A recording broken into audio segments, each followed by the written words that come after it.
நோர்த்தன் யூனி வழங்கும் Hariharan concert and star night இம்மாதம் 21ஆம் திகதி யாழ்ப்பாணம் முற்றுவழி மைதானத்தில் மாலை 5 மணிக்கு.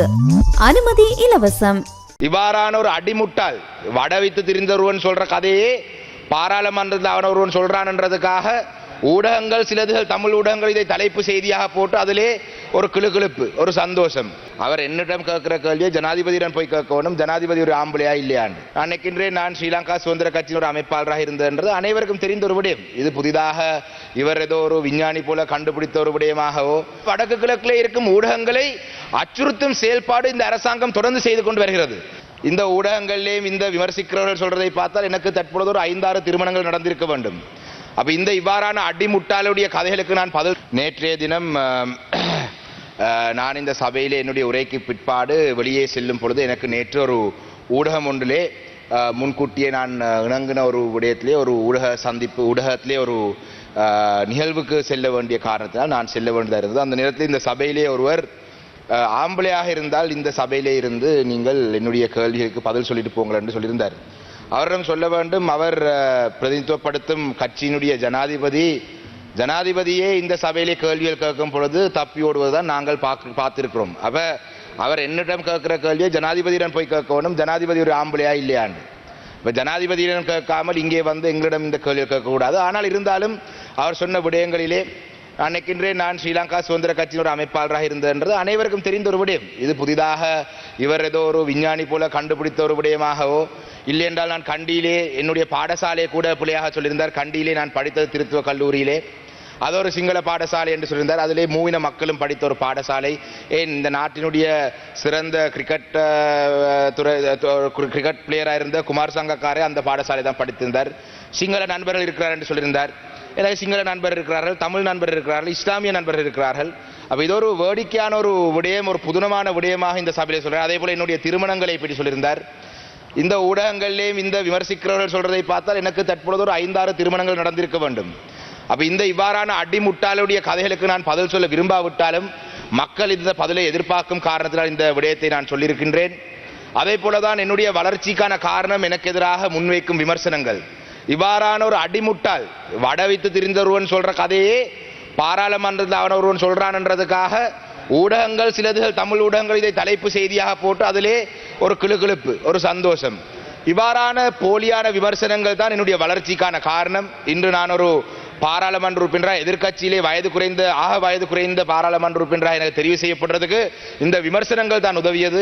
இவ்வாறான விமர்சனங்கள் எனக்கு இன்னும் பலத்தை சேர்க்குமே தவிர எனக்கு இதிலே எந்த பாதிப்பும் இல்லை என்று முதலாவது சொல்ல போகணும். அதே போலதான் இன்று மிக முக்கியமான இந்த ஊடக அமைச்சிலே பற்றி பேசும் பொழுது இன்று வடக்கு கிழக்கிலே இருக்கும் ஊடகவியலாளர் தொடர்ந்து அச்சுறுத்தப்படுகிறார்கள். நேற்று மாலையிலே கூட பார்த்தேன், மட்டக்களப்பு மாவட்டத்தை சேர்ந்த ஐபிசி ஊடகத்தினுடைய பிராந்திய செய்தி சேகரிக்கும் சகோதரர் தீபன் அவர்களுக்கு இன்று காலையிலே விசாரணைக்கு வருமாறு அழைப்பு வந்திருக்கு. 2 மாதங்களுக்கு முன்பாக ஜனாதிபதி மட்டக்களப்புக்கு வந்த நேரத்திலே செய்தி சேகரிக்க போன கிருஷ்ணகுமார் மற்றும் சசி புண்ணியமூர்த்தி ஆகிய இருவருக்கும் நீதிமன்றங்களுக்கு முன்பாக ஆஜராக வேண்டியதாக வந்தது. அவ்வாறாக தொடர்ந்து மாவட்ட செயலகத்திலே இருக்கும் மாவட்ட அபிவிருத்தி குழு தலைவர் அச்சுறுத்துவது, இது ஒரு தொடர்ச்சியாக வடக்கு கிழக்கிலே இருக்கும் ஊடகங்களை அச்சுறுத்தும் செயல்பாடு இந்த அரசாங்கம் தொடர்ந்து செய்து கொண்டு வருகிறது. இப்ப நாங்கள் இன்று ஊடகத்தை பிடிந்து பேசுகின்றோம். அதே போலதான் ஆன்லைன் சேஃப்டி பில் என்ற ஒன்றை கொண்டு ஊடகங்களை இன்னும் அடக்குவதற்கான வழிகளை அரசாங்கம் பார்த்து கொண்டிருக்கின்றது.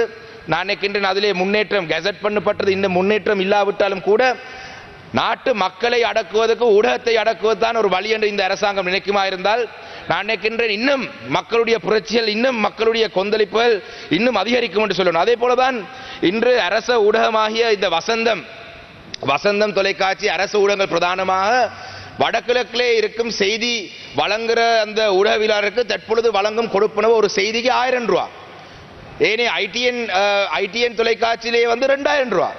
அப்ப ஊடகவியலாளர்களுக்கும் சமூகம் அவங்களுடைய இனத்தை பார்த்து எந்த ஊடகத்தை அவங்க எந்த மொழியிலே ஊடகத்திலே செய்தி சேகரிக்கிறாங்க அதிலேயும் ஒரு அநீதி நடக்கின்றது. 2000 ரூபாய் அங்க 1000 ரூபாய். அதே போலதான் கடந்த காலத்திலே தெற்கிலே இருக்கும் ஊடகவியலாளருக்கு பாரிய சலுகைகள் கொடுக்கப்பட்டது. வீடு திட்டமாக இருக்கட்டும், உபகரணங்கள் வாங்குவதற்காக இருக்கட்டும். ஆனால் எங்களுடைய வடக்கு கிழக்கில் இருக்கிற ஊடகங்களுக்கு ஊடகவியலாளருக்கு எந்த ஒரு இந்த அரசாங்கத்துடைய நலன்புரி திட்டங்கள் எதுவுமே அவர்களுக்கு கிடைக்காத ஒரு காலப்பகுதியிலே தான் நாங்கள் இருக்கின்றோம். கடந்த காலத்திலேயும் அவ்வாறு தான் இருந்தது. அதே போல தான் இன்று மட்டக்களப்பு மாவட்டத்திலே மட்டக்களப்பு ஏனைய மாவட்டங்களை பற்றி தெரியாது. மட்டக்களப்பு மாவட்டத்திலே தகவல் திணைக்கள அதிகாரி கிட்டத்தட்ட 10 வருடங்களுக்கு மேலாக ஒரே ஒரு அதிகாரி இருக்கின்றார். அவர் கிட்டத்தட்ட மாவட்டத்திலே அரசாங்கத்துடைய ஒரு ஊழியர் என்றதை விட அவர் மாவட்டத்தில் இருக்கும் அனைத்து உடவியலாளரையும் ஒருங்கிணைத்து அவருடைய பொறுப்பு அந்த செய்திகளை வழங்குவது. ஆனால் அதை விட்டு அவர் தற்பொழுது ஒரு செய்திகளை சரியாக அந்த ஊடகவியலாளருக்கு வழங்காமல் ஒரு அவருடைய செயல்பாடை பற்றி பாரிய விமர்சனங்கள் வந்து கொண்டிருக்கின்றது. கௌரவ அமைச்சர் அவர்களே, உங்களுடைய இந்த தகவல் திணைக்கள அதிகாரியை நீங்கள் 10 வருடங்களுக்கு மேலாக இருந்த அதிகாரிகள், அது எந்த மாவட்டமாக இருந்தாலும் சரி, அதிலே சில மாற்றங்களை செய்ய வேண்டும் என்றதை இந்த இடத்தை சொல்ல வேண்டும்.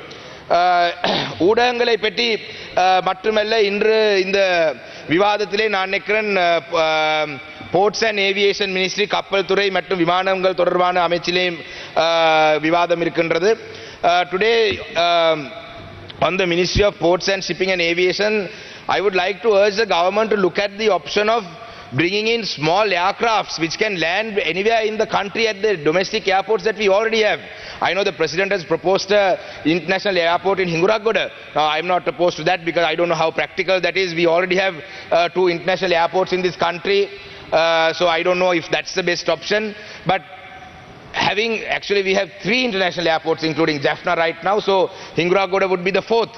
But I think what we should look at is at least the Jaffna airport needs to be expanded. I think the runway for it to be expanded on the northern side. I don't think there is any issue for it to be expanded. And when we spoke to the President, we have told him that. We have raised this matter with the President, but to date, there is no progress on that matter. Even in the district of Batiklo, there is a possibility to bring in a 45-seater, 40-seat aircraft to Batiklo.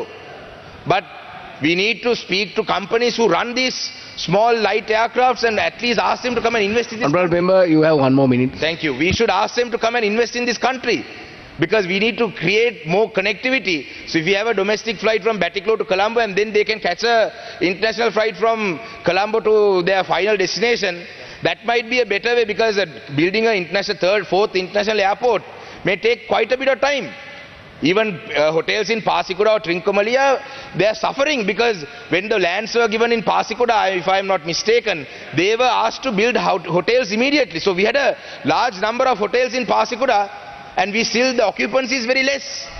So I think without the connectivity, without improving the connectivity, I don't think we will have tourists coming into places like Batiklo. I'm winding up. And finally, with the ferry service that's operating right now, I think the ferry service is temporarily suspended. It will restart in January. I was told that it could be due to the weather or the monsoon season. I'm not too sure. But I think the Thalemana Rameswaram ferry service is a more practical option.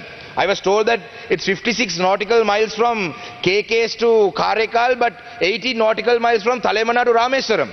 So the journey, you will reduce the journey from 3 hours to 1 hour.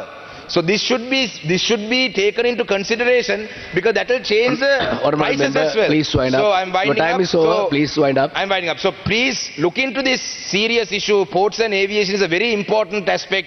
The Trincomalee harbour also need to be developed. So in the interest of time, I will wind up my speech. But I would, even though the minister is not here, right? Minister just walked in. Honourable Minister, if you can please respond on those 2 matters about the Jaffna airport, the expansion of it on the northern side of the runway, and having a domestic light airline carrier that can operate domestically, and also the Rameswaram Thalemana ferry service which is only 18 nautical miles. If you can give me a response to that, that will be appreciated. Thank you.